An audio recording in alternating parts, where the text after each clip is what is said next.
Hey everybody, Stippling Vaughn. It's Saturday morning and I am working at the bar. Last night I still have yet to find a comfortable position set up for the camera. Right now the way it's set up, my voice, my mouth is close to where the microphone is. So the microphone is like parallel but away from my head, so I can work with the camera when I'm at home, because of the angle, because the chair that I'm sitting in, which is like a work chair and like an office work chair, and because of the angle of the desk in which it sits, the drawing board leans against, it's just not a very comfortable position. I can somewhat work with it, but when it comes to like streaming and making these videos, it just doesn't work out. So you've seen me working on this page. I'm almost done with it. You can see where what I've done is I've added more to the back wall, to the wall here that there's of this house. And I didn't like the fact that it was straight, or it was blank.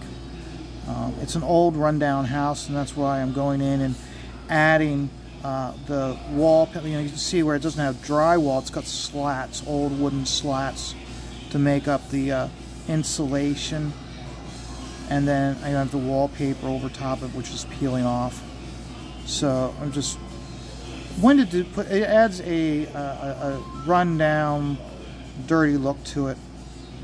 And then what I have here, and I'll work on this part here so you can see, is there was a frame here. So you know how when a frame has been sitting against a wall for a long time, like especially like a smoker's house, or someone who doesn't maintain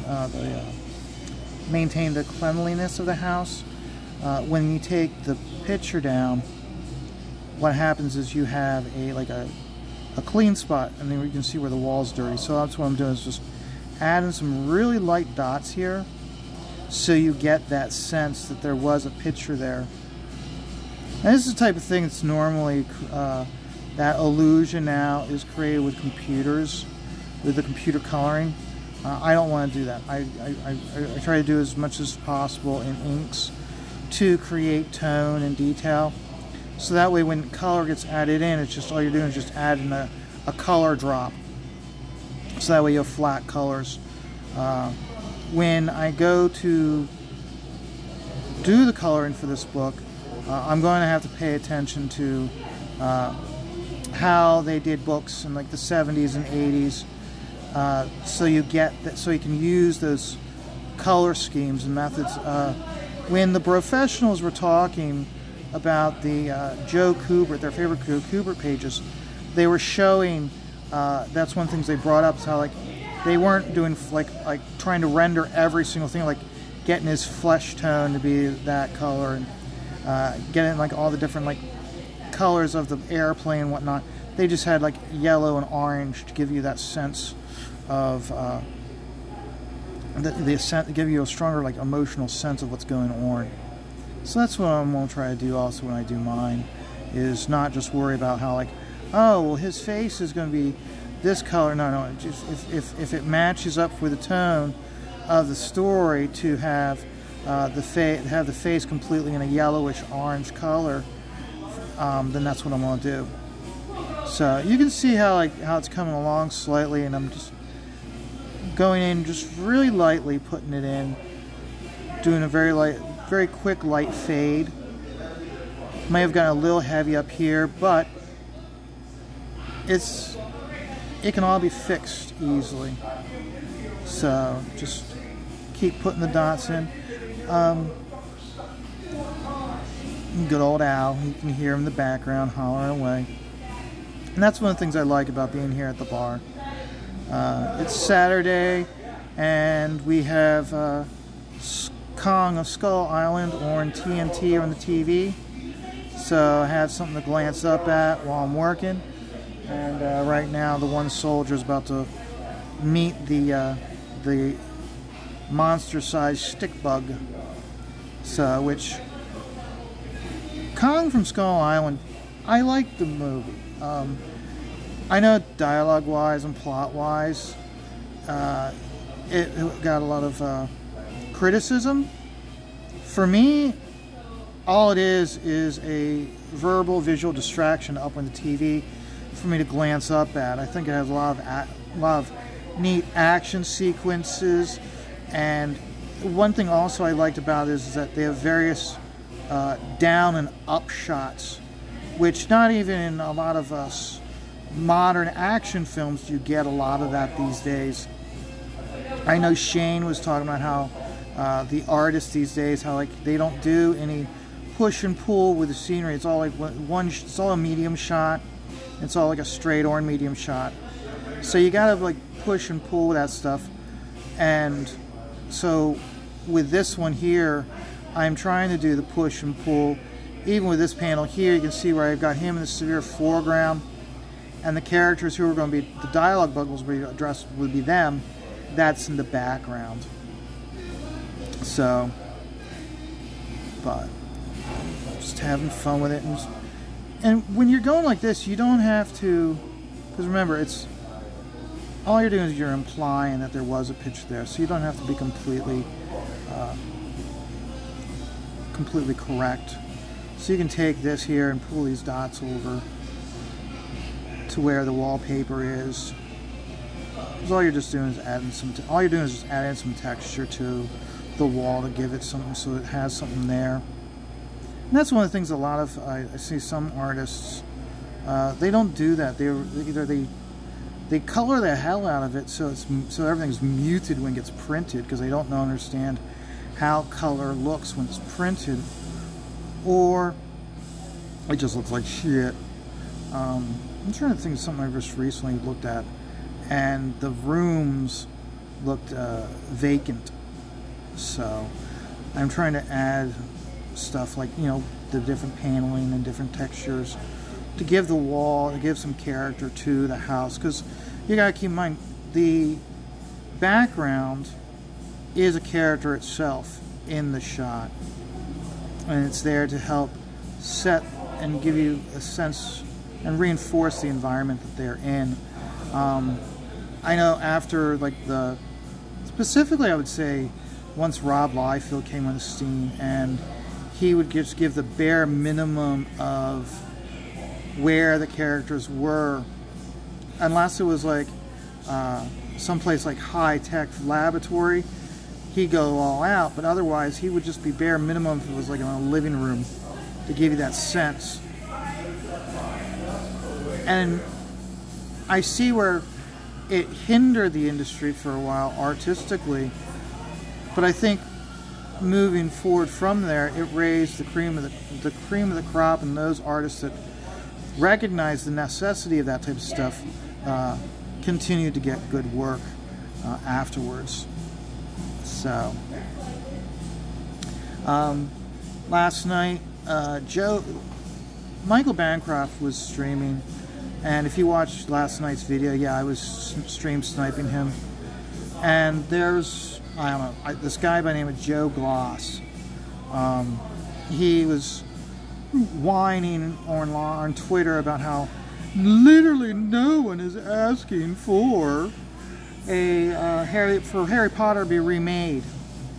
And, well, literally you're wrong, because I am formally saying I do want a Harry Potter reboot done on HBO Max. And one of the reasons why I want that is R.K. Rowling, or J.K., R.J. Anyway, the creator of Harry Potter, she's even said the movies were a light abridged version of the book. Okay, remember she was an executive producer on the movie series, and she got a lot of say of what happened, of what was in the movie. So for her to now be able to go in and say, okay, this is what I told you, but this is what really happened in the book, and I can really tell that story. I respect that. That's the one thing that's always been, once I really got into reading and books, it's always been somewhat frustrating how sometimes there's too much liberty taking by the studio in what turns it into a movie versus what was actually in the book. So for her to be able to have the opportunity to tell the full story of Harry Potter in the movies, in the book, in a TV series, is great. Because I mean, I know that there was things that were left out from those that have read the book. I myself never read the books. I remember when the book series came out and there was law and hailing, it was so great. I am a hardcore Wheel of Time fan. So for me, it's one of those where it's like, no, if you want real good fantasy fiction, you don't read Harry Potter, you read The Wheel of Time. And I still feel that. And I'm very disappointed with what they did with doing a Wheel of Time series, or an Amazon just completely butchering it, neutering it. I've never seen it. All I know is that I know from what people have seen it and have highly criticized it. I'm glad I don't have Amazon and never have been disappointed by watching it. So, but hopefully with the age of wokeness hopefully coming to the end, and studios and politicians fighting that back against it, hopefully we'll start to see some remedies of those mistakes made, and we'll get a good Wheel of Time series. It may take a couple of years for them to decide to reboot it and attack it properly, to give it the version it deserves. But the thing is that a book like that's hard to really adapt, because there's so much so much that goes on in that book, and he goes so far in that, just starting out as a adventure story of three boys on the run, in some ways it's hard to pull off while trying to create this world that they live in, for them to for us, the reader, to grasp and understand the world that they live in. So that's where you have to have a director and writer that love the source material and truly want to see the source material done right.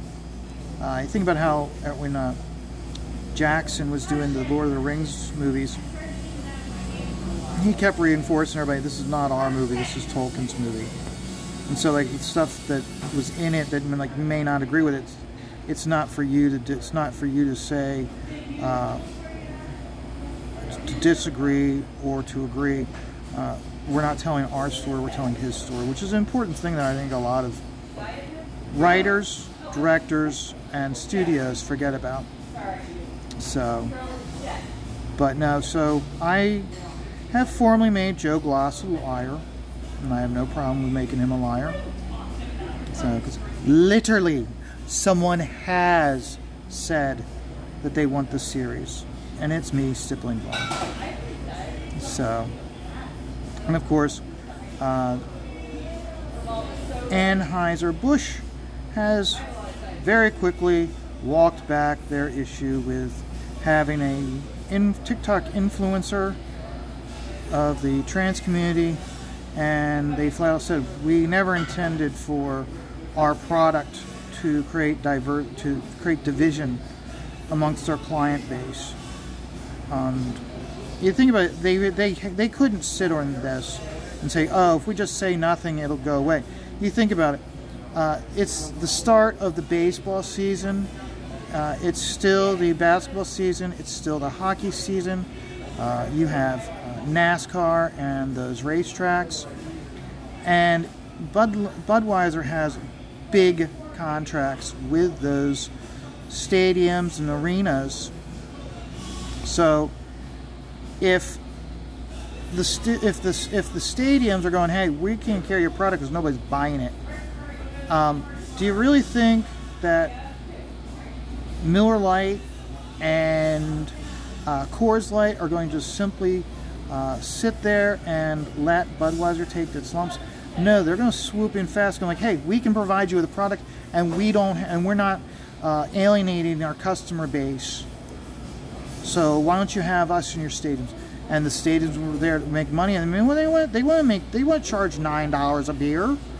I mean, the markup that they have on those beers at the stadiums is outrageous. But really think about it. Are they going to take a chance and wait for this to blow over? No, they're going to act now and like, hey, you've alienated your product base. We can't have you in our stadiums. We're going to have someone else now in our stadiums. And Anheuser-Busch, they're a business. They're not a for-profit company. They're a business. So they obviously had to act fast to get that, to do damage control. Now, what they do with those individuals that made that call, that's on them. So, don't have too much more left to do on this page. I am seeing, I've got here around his hand, I still have areas I never touched. So, we're just going to touch these areas. So, just hit here and hit here. And the whole thing, and this whole thing with it just illustrates how the extreme left and the SJWs, they don't care about the product. You take a look at it where I'm not a fan of the Disney live action remakes of their animated movies, but it looked like they were actually getting it right with Lilo and Stitch and who they were casting to be the older sister. And the extreme left was just, once again, they're showing eating their own, eating their young, eating their own. Is one's like, no, she's not. The key thing they said, she wasn't black enough. So basically, you're saying that if you're a person of color, you have to be a person of the right color. So they're showing their own racism. But you have to be this color black. You have to be thinking this way. Otherwise, you're an istrophobe. And it's just absolutely stupid. How, like I said, I mean, instead of the extreme left will stop at nothing to burn everything to the ground because they're white and you won. Well, guess what? They're showing their true colors. They're showing that they're the true racists in our country. And I'm glad that truly people are really waking up and truly taking a stand and calling them out for their bullshit. It frustrates the hell out of me, especially when I think about how, like, so far we've come in this country, not just from the 1800s to the 1950s to 1960s, but still furthermore through the 70s and the 80s and the 90s, and now all of a sudden their brains broke. And we've heard, I'm not the first person to say it, their brains literally broke. So I'm about done here. So remember, everybody, like I said, find a campaign that's not, and back a creator and spread the word for him. Remember, Clint Helinski, his superiors launched last night. John Malin will be doing Godlike 2 Second Chance campaign soon. Shane Davis's and Glorious Rex is going to be coming down soon at the end of this month. You don't want to miss out on getting book 2, and you don't want to miss out on getting the supplemental. That's one thing I really liked about Shane, is how he does his supplementals. His supplementals truly have meaning to the story itself. So I would encourage anybody who's backed Shane's and Glorious Rex, if you haven't, make sure you get the supplemental. Okay? So I will see you guys tomorrow. Most likely tomorrow is going to be a stream over top or after Aaron Live. I'll probably try to do a video here at the bar, but if it's blocked, then I'll have. I think what I'm gonna have to do is I'm gonna have to start recording twice. Do recording a video at the bar. If it shows up and it's not being blocked, great. If it is, then I'll just have to make another one then when I get home. So, with luck, we won't have this problem. But if so, it's something I need to work through. So, everybody, you have a great day, and remember, take life one dot at a time.